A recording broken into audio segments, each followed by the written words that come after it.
La dynastie des Tang est très ancienne. Seules les antiquités des musées nous permettent de nous replonger dans la vie d'autrefois.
On peut dire que Wang Wei inspire les lettrés dans la conception du jardin chinois.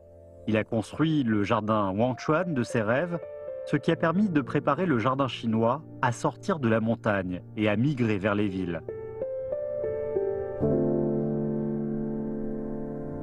Il a conçu un jardin afin d'apaiser son esprit. Ce jardin est finalement devenu le modèle de jardin chinois pour les artistes de générations futures et a influencé le style des jardins royaux.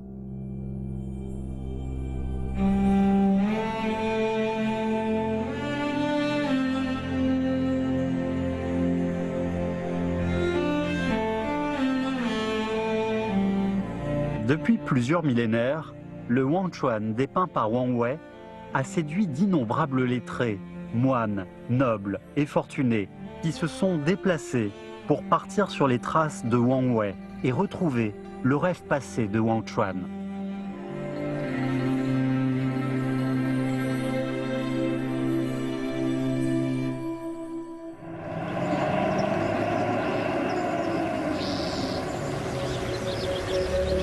Dans les années 1960, beaucoup d'usines ont été créées à Wangchuan, ce qui a gravement nui à l'esthétique de l'endroit originel. Le jardin de Wangchuan est difficilement décelable maintenant. La tombe de Wang Wei est enfouie sous une usine. Ce ginkgo aurait été planté par Wang Wei.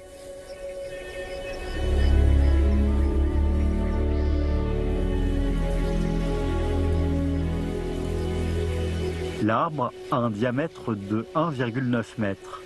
Il est haut de 25 mètres.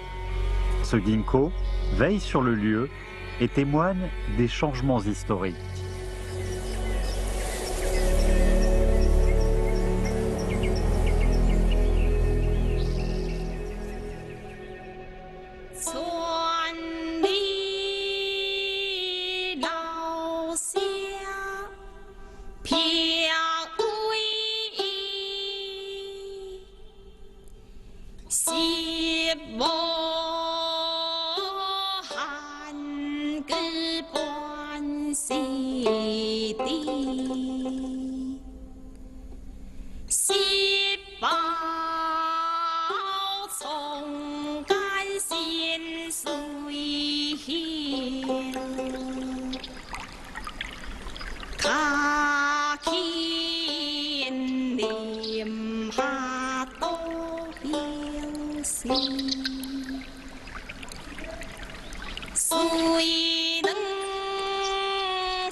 jardin Wangchuan de Wang Wei n'existe plus, mais la description faite du jardin dans le poème a fait naître chez Wang Gangshang l'envie de recréer le lieu.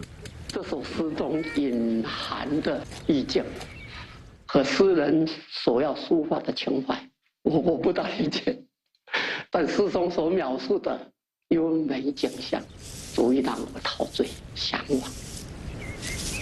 Il est impossible de reproduire sur son terrain le jardin décrit par Wang Wei dans son poème. Il décide finalement d'en concevoir une version miniature. Dans les poèmes Tang existants, les descriptions du jardin chinois et du cadre naturel sont innombrables. Ceci s'explique parce que la construction des jardins et la balade dans les jardins étaient devenues à la mode. Le jardin des lettrés Tang a pris forme à partir de Wang Wei, et la zone entre Chang'an et le mont Zhongnan est devenue une zone culturelle qui réunit les lettrés.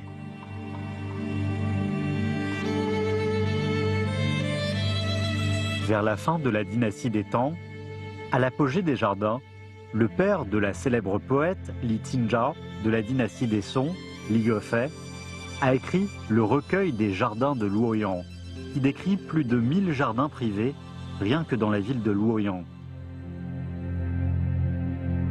Le recueil dépeint un jardin nommé Dazese, qui décline au début de la dynastie des Song. Ce jardin, initialement appelé résidence de Lu Daofang à la dynastie des Tang, était connu à cause de son célèbre propriétaire, le poète Bai Jui.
Il ne déçoit pas sa réputation de démon poète.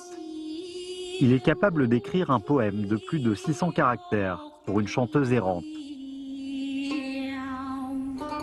Leurs destins similaires se sont croisés. L'un a été rétrogradé à Dianzhou, l'autre nommé chanteuse de compagnie. Bai Jui s'est retrouvée dans la triste mélodie du pipa de la chanteuse. Ce jour fut un jour important à partir duquel il se détourna peu à peu de la politique et l'envie de se retirer le gagna.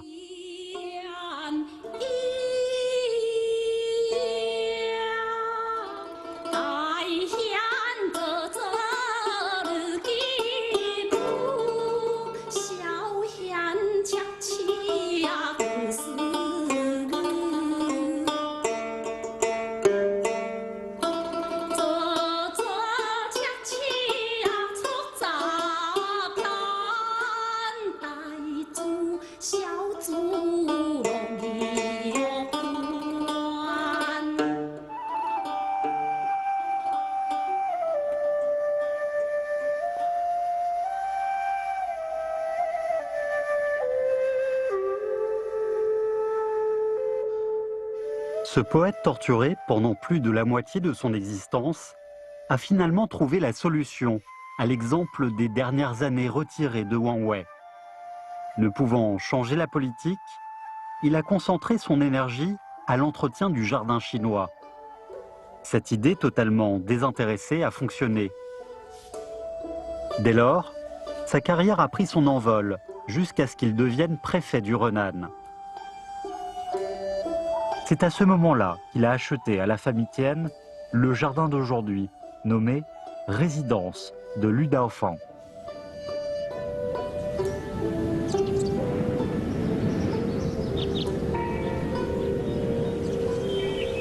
Wang Wei a construit le jardin au pied d'un mont à proximité de la ville.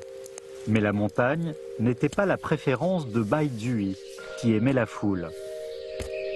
Il a préféré établir le jardin en ville pour fusionner l'ébullition de la société avec le calme de la nature. C'est sa théorie de retrait alternatif. À quoi bon s'aventurer sur des sentiers dangereux de la montagne si l'on peut profiter du même calme chez soi, en ville?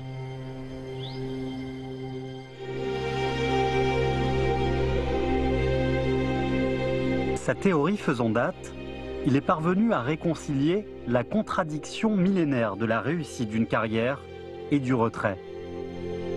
Dès lors, il a clos le débat et personne n'est parvenu à le remettre en question.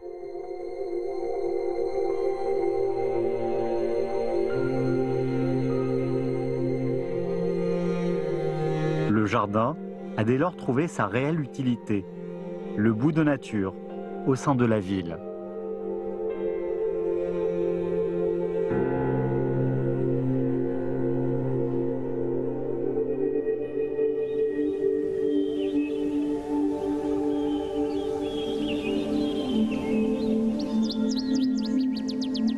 Bai Zhui avance cette théorie en comparant la poésie aux arbres.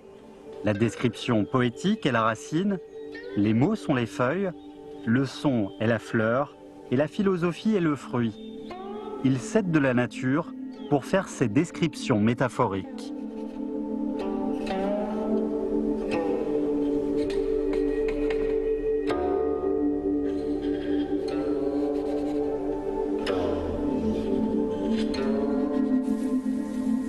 L'essor de la poésie a également entraîné l'apogée d'un autre art. Le jardin chinois est la représentation miniature de la nature, mais les Tang sont parvenus à le rétrécir encore.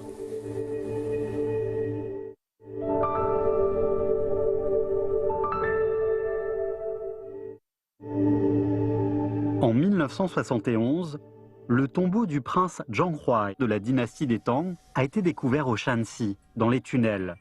Sur le mur est s'y trouve la représentation d'une servante tenant un bonsaï.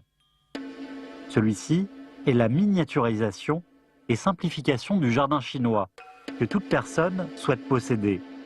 Le littéraire Zhong Chao disait que les citadins s'évadaient grâce aux peintures et bonsaïs.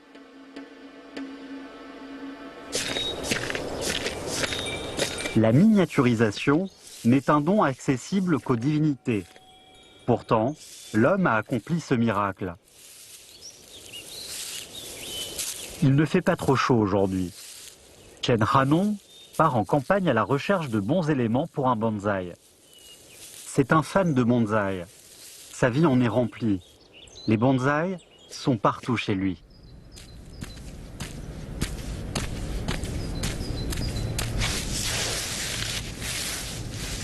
园林呢，其实呢就是把那个盆景把它放大，当然那就其实就是园林了。那这个园林就把它缩小了，就是变盆景了。不管你看到什么材料，然后再去构思，但是你平时也把它构思一点也可以。你一发现那个材料，那你就高兴得不得了了。Chen Hanon a appréhendé le concept artistique du jardin chinois à travers les poètes Tang. Même s'il ne parvient pas à le réaliser dans le monde réel, il l'a concentré dans ses bonsaïs. 一个接触这个，你就会有一点的那个审美观，你肯定会的。每一个人都懂得美，特别是女人。我跟你说，那女同志、女朋友真的是，她很会打扮。其实你平常你注意她是怎么样打扮，那你就会打扮这些了，真的是会这样。Chen Hanon n'a même pas fini ses études primaires, mais cela ne l'empêche pas d'aimer examiner et étudier les bonsaïs. La nature a toujours été à nos côtés. Même si c'est en miniature, le bonsaï représente notre désir de se rapprocher de la nature et de sa beauté.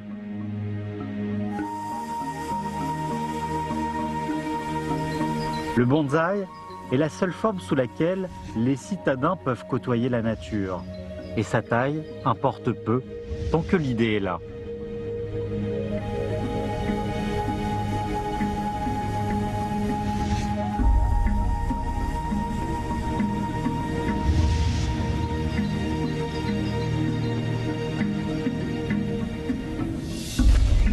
Avant le même souhait de réaliser le concept artistique de jardin chinois décrit dans les poèmes des Tang, Wang Gangshan a commencé à construire dans son petit terrain une version réduite de l'authentique jardin Tang.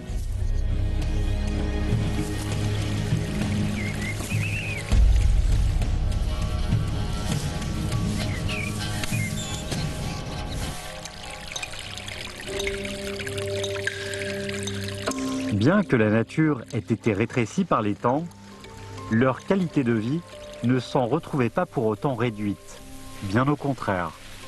Vers la fin de la dynastie des Tang, les officiels perfides et flatteurs dominent la cour, et la politique et la société étaient en crise. Afin de se changer les idées, Baizhui appréciait faire de la musique et de la poésie en loisir. À cette époque, il était courant de loger des artistes chez soi. Baizhui en hébergeait deux, une chanteuse, Fan Su, et une danseuse, Xiao Man. Le proverbe « Les lèvres de Fan Su sont rouges, telles cerises », la taille de Xiao Man est finie comme la brindille de sol, fait allusion à ces deux artistes.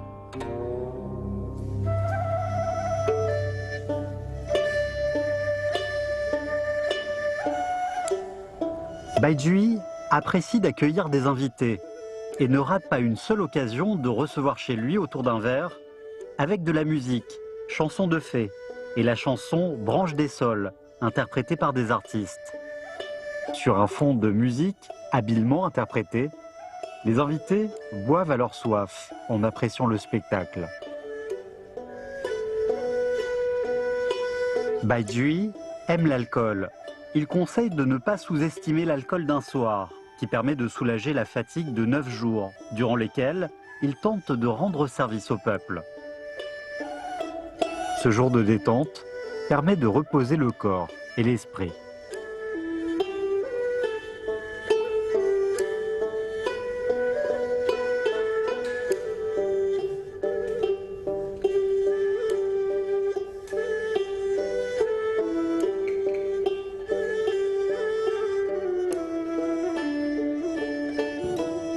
La réunion des 9 anciens est une peinture qui décrit la scène d'une fête où 9 anciens sont réunis chez Baizhui pour boire de l'alcool, réciter des vers et peindre des tableaux le 25 mars 845 sous l'empereur Wuzong de la dynastie des Tang. Durant la dynastie des Song du Sud, ce genre de scène de vie dans les jardins est largement abordé dans les œuvres de la période. Par la suite, les artistes de la cour royale de la dynastie des Ming ont largement contribué à transmettre ces scènes historiques dans leurs peintures héritées totalement de la dynastie précédente. Les lettrés ont une volonté commune. De nos jours encore, les lettrés, inspirés par la conception artistique d'alors, transmettent les mêmes thèmes abordés par les artistes d'autrefois.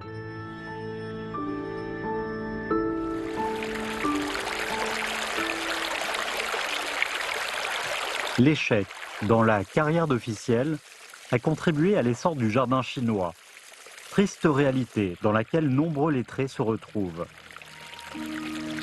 Baizhui, lui, a trouvé une solution pour s'en sortir.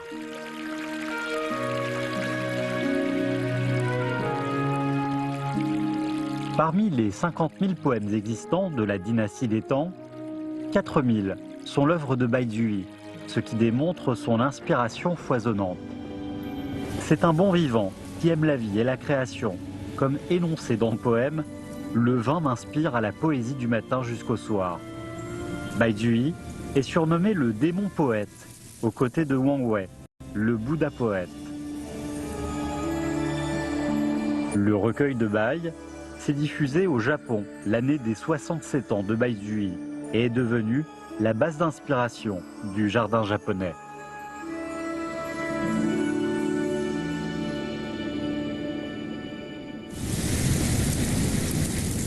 Le jardin Wangchuan a donné une seconde vie à Wangwei. Le jardin a quant à lui réorienté les objectifs de Baizuyi qui s'est dédié au jardin chinois. À ses 70 ans, comme s'il savait qu'il allait quitter ce monde, Baizuyi a donné congé à Fansu et Xiaoman et a demandé de revendre son cheval pour qu'elle mène une vie meilleure. Ni le cheval, ni les artistes ne souhaitaient quitter le poète. Dans ses derniers instants, il a choisi de partir seul. C'est son choix du bonheur, tel un papillon d'automne qui s'éteint dans son jardin.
À l'arrivée de l'automne, les travaux du jardin s'achèvent enfin.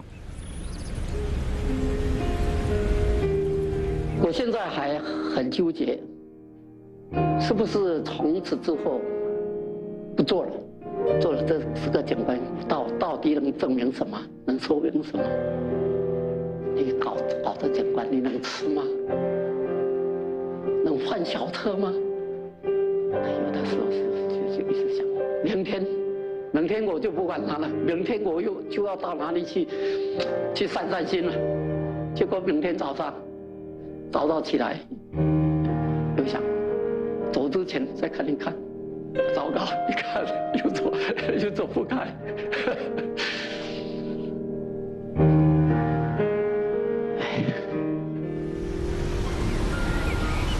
À la vue du jardin, plongé entre la réalité et le rêve, il sourit tel un enfant qui a enfin réalisé son projet.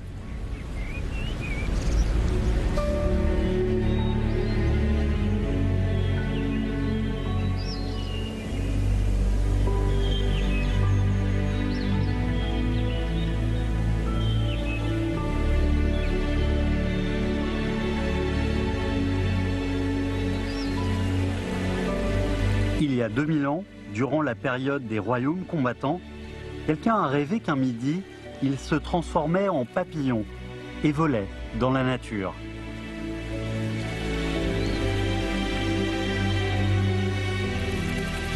Quand il s'est réveillé, il s'est demandé qui il était, un homme ou un papillon.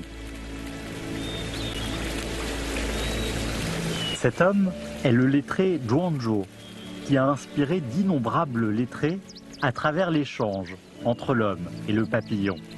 La liberté et l'art, en traversant l'espace et le temps, touchent nos cœurs émus.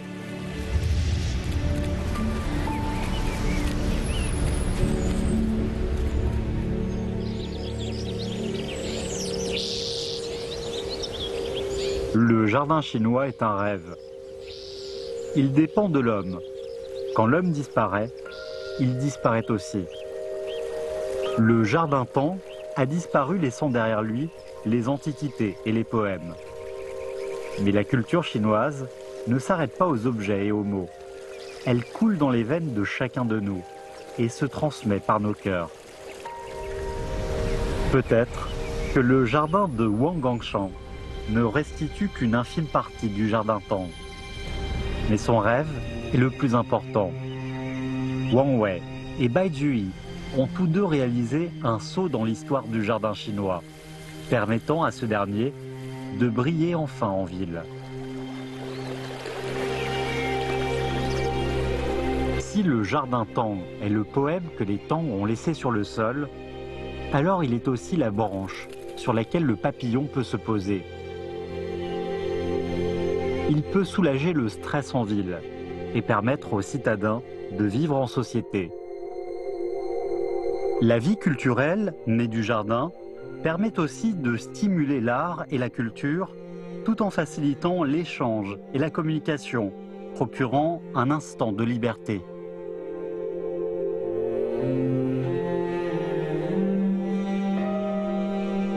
Les célèbres poètes de la dynastie des Tang deviendront une partie du passé et ressurgiront peut-être un jour dans la scène d'un bonsaï. Dans le sol tiède, ils vont de nouveau s'enraciner, pousser, s'épanouir et porter des fruits.